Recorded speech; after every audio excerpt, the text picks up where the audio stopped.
The black sand on the beach at Iwo Jima did not behave like sand. It was volcanic ash, fine and loose, and it gave way under a man's boots, under tank treads, under the weight of anything trying to move across it with purpose. Marines who landed on February 19, 1945 described the sensation of taking a step forward and sliding half a step back, as though the island itself was resisting them.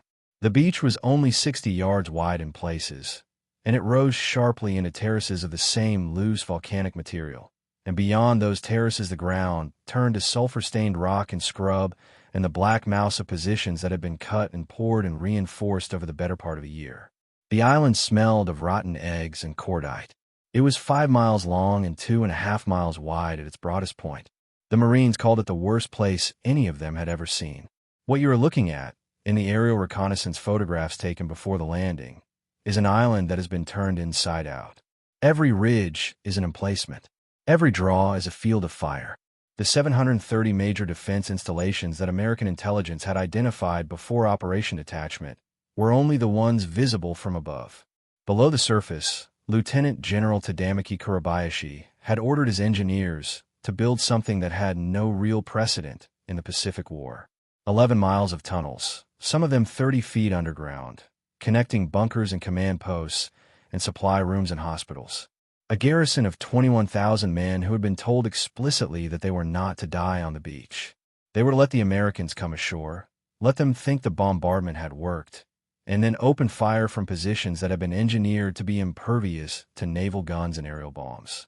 The concrete walls on the pillboxes near the second airfield were 4 feet thick in places, reinforced with steel rods, set so low to the ground that their firing slits presented a target perhaps 8 inches high. A tank round hitting the face of one of those structures tended to detonate against the concrete and do nothing to the men inside. If this story is pulling you in, take a second to hit the like button and subscribe, and drop a comment telling me where in the world you're watching from. It means a great deal to know who's listening. The Marines who landed on February 19th were from the 4th and 5th Divisions. The 3rd Marine Division came ashore in the days following, held initially in reserve, and then committed to the center of the line as the offensive pushed north. Among them was the 21st Marine Regiment, and among those Marines was a 21-year-old corporal from Quiet Dell, West Virginia, named Herschel Woodrow Williams. He had grown up on a dairy farm, the youngest of 11 children. His father died when Williams was 2 years old. He drove a taxi before the war, then drove a truck for a construction company, and when he tried to enlist in the Marine Corps in 1942, he was turned away for being 5 feet 6 inches tall, a quarter inch below the minimum. He went home and came back when the minimums had been lowered, and this time they took him. He trained as a demolition specialist and as a flamethrower operator. By February of 1945, he had already fought at Guam, where the tunnels and the pillboxes had given him his first education in what reinforced concrete and a man with a rifle could do to an infantry advance when the positions were well sighted and mutually supporting. Guam had been bad. Iwo Jima was worse. The M2 flamethrower that Williams carried weighed 70 pounds when its tanks were full.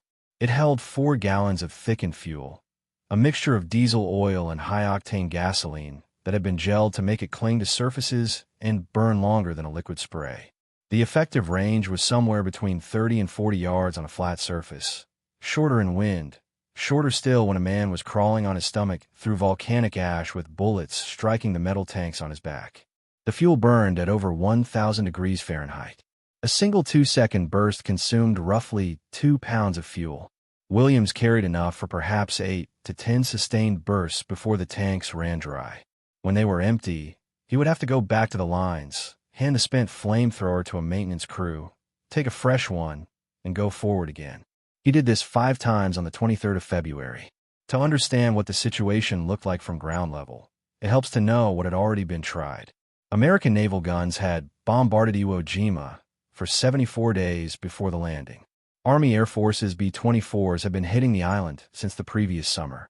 When the Marines crossed the beach on the 19th, the pre-landing bombardment continued, and it did almost nothing to the network of pillboxes near the airfields because the pillboxes were set so deep into the volcanic rock that the blast waves dissipated before they reached the men inside.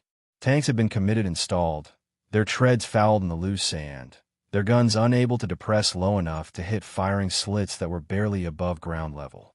The infantry had gone forward in rushes and been cut down by crossing fields of machine gun fire from positions they could not always see. 3 days into the battle, Williams's company of 275 men had been reduced to 17 effective fighters. Every other flamethrower operator in the unit was dead or wounded. Williams was the last one. On February 23rd, the same morning that 6 Marines were raising a flag on the summit of Mount Suribachi, 1,000 yards to the south, the advance of the 21st Marines near the 2nd Airfield had stopped. The company commander gathered what was left of his command in a shell crater and looked at the line of pillboxes holding up his advance. 7 of them, spaced across the volcanic ground in a pattern that had been designed by engineers who understood how infantry moved and where the gaps in coverage would be. Each one covered the approaches to its neighbors. Taking one without taking the others meant that the flanking positions would cut down anyone trying to exploit the gap. It was a system, and the system was working. The commander asked if anyone thought a flamethrower could make a difference. Williams said he would try.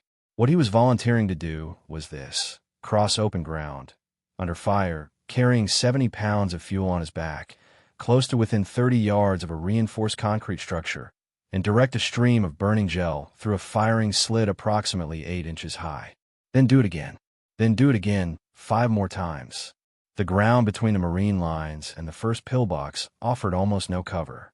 The volcanic sand absorbed rounds without throwing up the kind of dust and debris that might have obscured a man crawling forward, so anyone watching from the pillbox could track his movement. The Japanese garrison inside knew the tactic. They had been trained against it.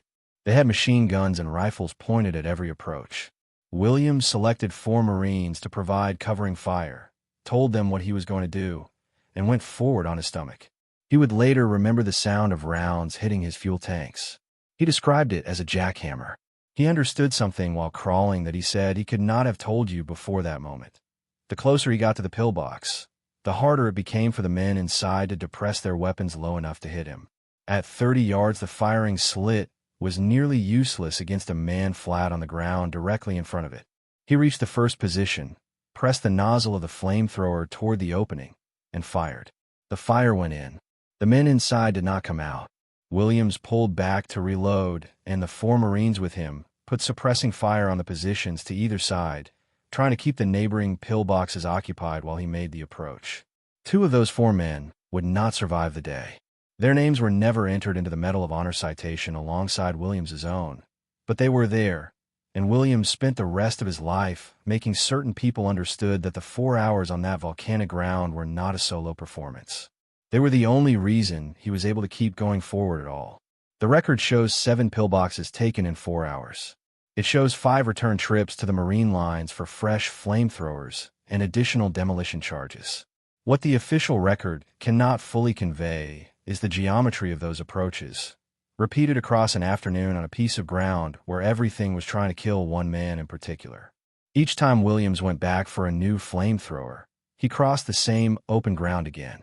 Each time he went forward, the Japanese in the surviving positions had watched him and adjusted. The first approach had the element of partial surprise. The second had none. By the 5th and 6th approaches, every remaining position on that section of the line knew exactly what was coming and was waiting for it. The rounds kept hitting the tanks on his back. He kept crawling forward anyway. The second approach was harder than the first. The surviving positions had watched him cross the ground, had tracked him, had adjusted. The volcanic sand gave him almost nothing to hide behind. What he had was speed and the same geometry he had used on the first run. The understanding, arrived in the moment of doing it, that the closer a man got to a low-set firing slit, the harder he was to hit. The physics were simple, and the nerve required to trust them was not.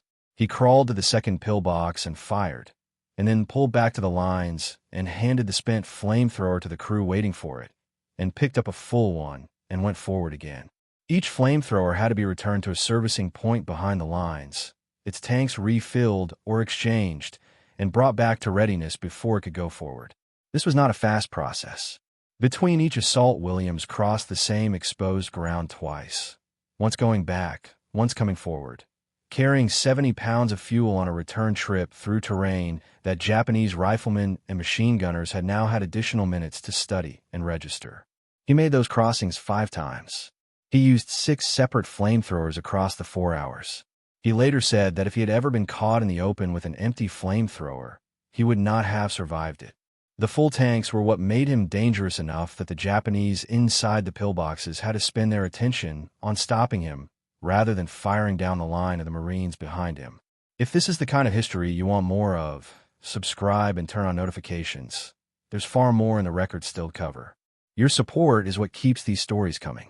The moment described in his Medal of Honor citation as perhaps the most audacious of the 4 hours came at one of the middle pillboxes in the network.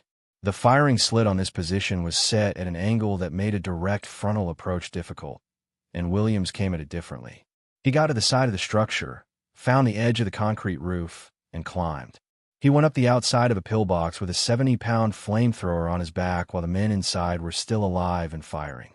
At the top, he found the air ventilation pipe. He inserted the nozzle and fired downward into the interior. The citation records that he killed the occupants and silenced the gun. There is no way to reconstruct from the outside what those seconds on top of the structure were like, and the record is honest enough not to try. What it records is the outcome. The other moment that the citation preserves without embellishment is the bayonet charge. At some point during the 4 hours, the sequence is not precisely recoverable, since Williams himself later said that much of the afternoon existed for him only in fragments. That combat of that intensity compresses and distorts the memory of it. Soldiers came out of one of the positions toward him. They came with fixed bayonets. He was in the open between positions, with a weapon that had a maximum effective range of 30 to 40 yards and was not designed for this. He fired. The citation says he destroyed them with a burst of flame. What that means in physical terms is something the language of official documentation wisely leaves to inference. The 4 hours ended when the 7th pillbox was gone and the line of fire that had stopped the advance of the 21st Marines was no longer coming from that section of the ground.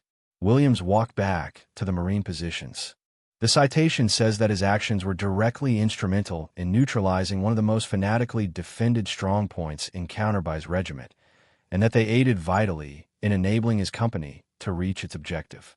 The language is formal and compressed in the way that citations are, doing the work of accounting without fully capturing the arithmetic of what the afternoon had cost.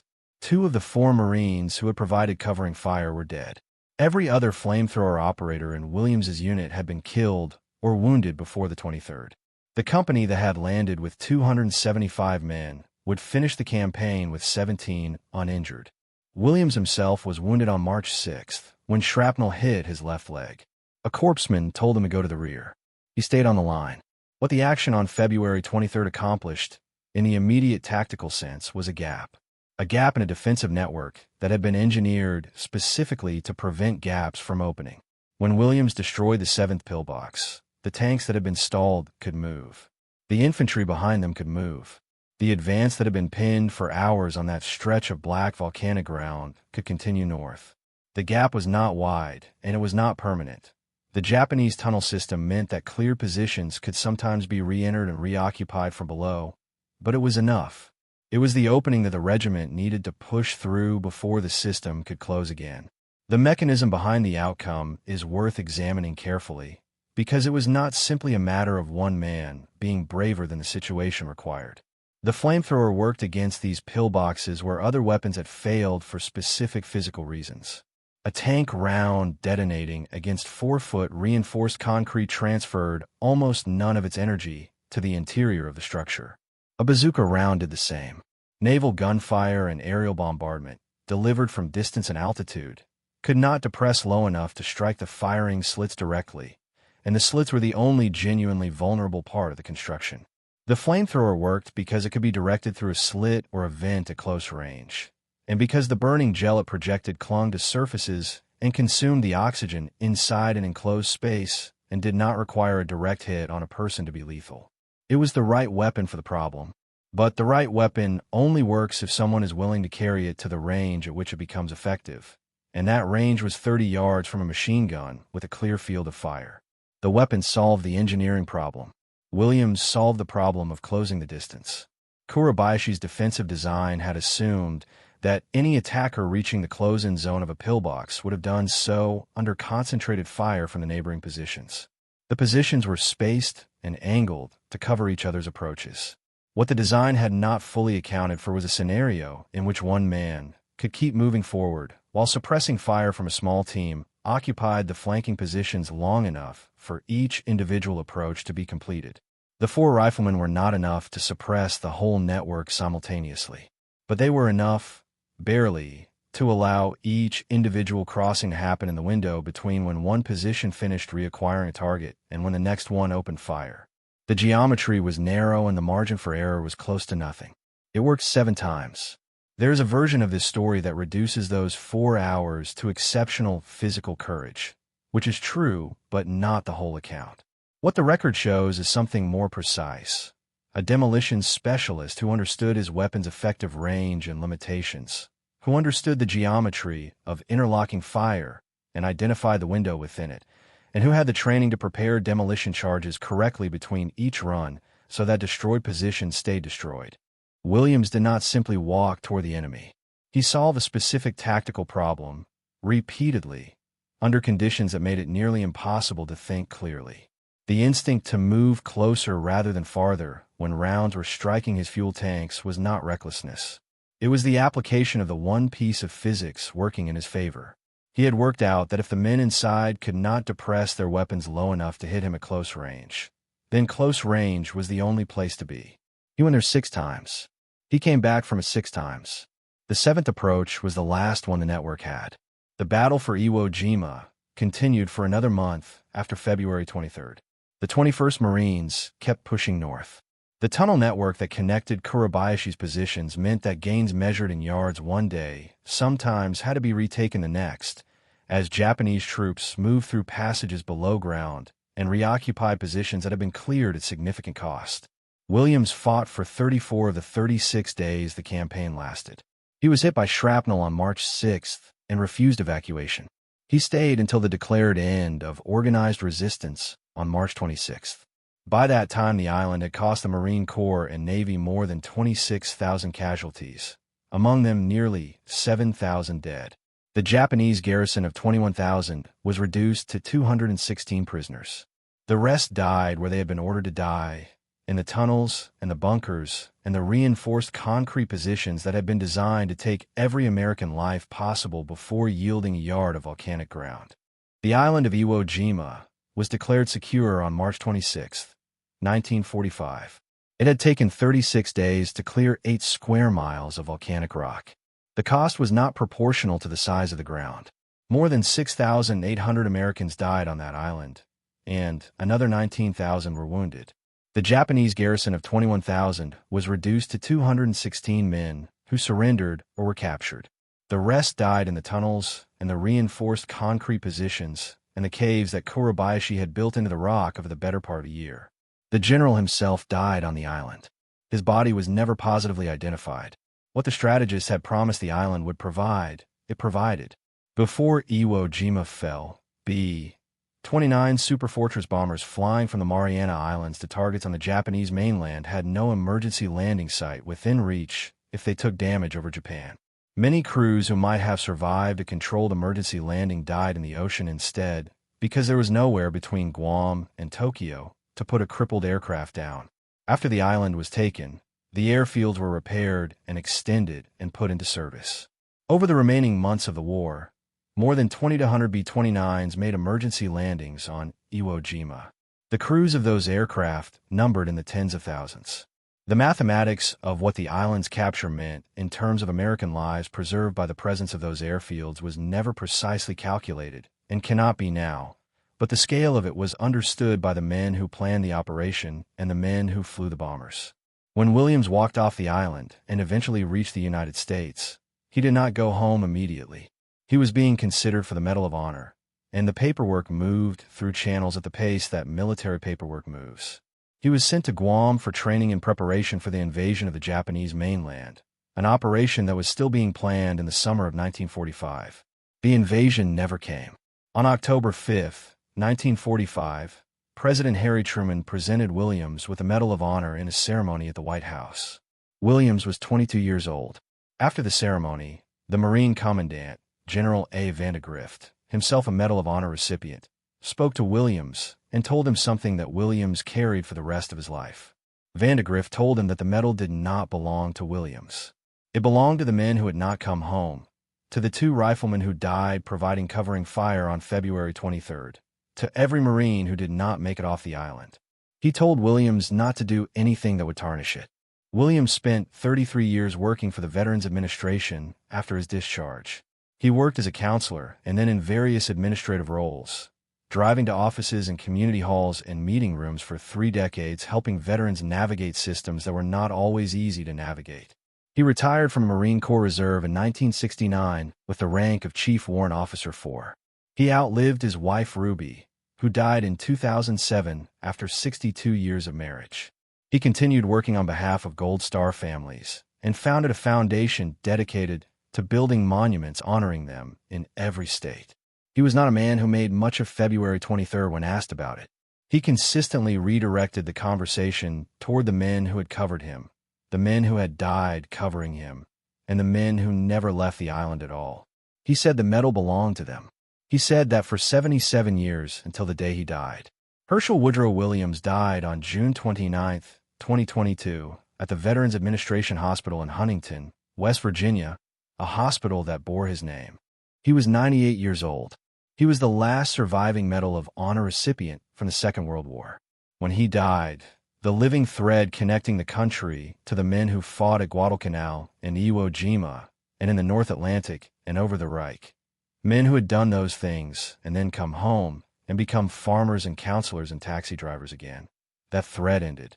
On July 14, 2022, his flag-draped casket was carried up the East Capitol steps and placed in the rotunda of the United States Capitol, where he lay in honor. Marines stood at the corners of the casket. Lawmakers filed past. His twin daughters stood near the casket in the quiet of the rotunda while the Marine Corps band played. The physical trace of February 23, 1945, is distributed across several places. The Medal of Honor itself is held at the Pritzker Military Museum and Library in Chicago. The pillboxes near the second airfield on Iwo Jima, or what remains of them, since the volcanic rock and the decades have worked on the concrete, are still there, on an island that Japan administers and that very few civilians are permitted to visit. The island is primarily a Japanese self-defense force installation. American veterans and their families are occasionally granted access for memorial ceremonies. The ground where Williams crawled has not been built over. The volcanic ash is still black and still loose underfoot, and the remnants of the fortifications Kurabayashi's engineers built are still visible in the rock, where jungle cover has not reclaimed them. The USS Herschel Woody Williams, an expeditionary sea-based ship 784 feet long, was commissioned at Norfolk, Virginia on March 7, 2020, with Williams present at the ceremony at 96 years old. The ship is assigned to the United States Africa Command Area of Responsibility, the first warship permanently stationed in that theater. It carries his name across waters that have nothing to do with the Pacific, which is how military naming works. The action in one place, the name carried forward into entirely different contexts and decades. The ship will likely be in service long after everyone who remembers Williams personally is gone. What the record of February 23rd shows, assembled from the Medal of Honor citation, the unit histories, and the accounts Williams gave in interviews across 7 decades, is a specific kind of competence under pressure that formal decoration language tries and fails to fully hold. The citation calls it conspicuous gallantry and intrepidity. It says his determination was unyielding. It says his heroism was directly instrumental in neutralizing one of the most fanatically defended Japanese strongpoints encountered by his regiment.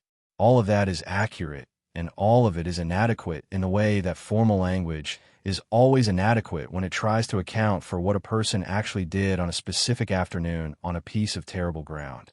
The citation cannot convey the weight of 70 pounds on a man's back in volcanic heat.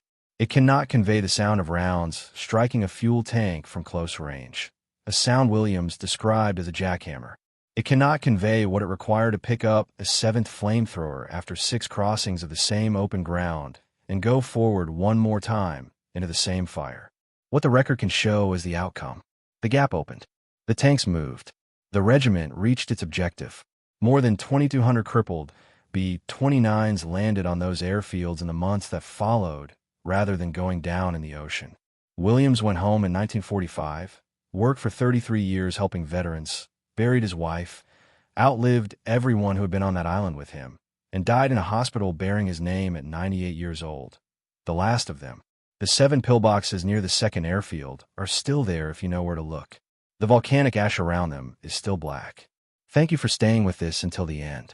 If what you heard here stayed with you, the other films on your screen carry the story forward. Subscribe if you haven't, and I'll see you in the next one. There is one more thing the record preserves. Williams was asked in interviews many times what he remembered most clearly about those 4 hours on February 23rd. He gave different answers at different times, as people do when they revisit the same day for 70 years. But one detail he returned to consistently was practical.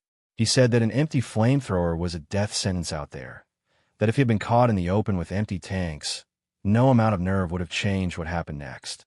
He went back for a fresh flamethrower 5 times, not because doctrine told him to, but because the weapon was the only reason he was still alive. The fuel in those tanks was what made him dangerous enough that the men inside the pillboxes had to focus on stopping him rather than cutting down the Marines behind him. He understood it clearly enough on that black volcanic ground to act on it 6 times without making a mistake.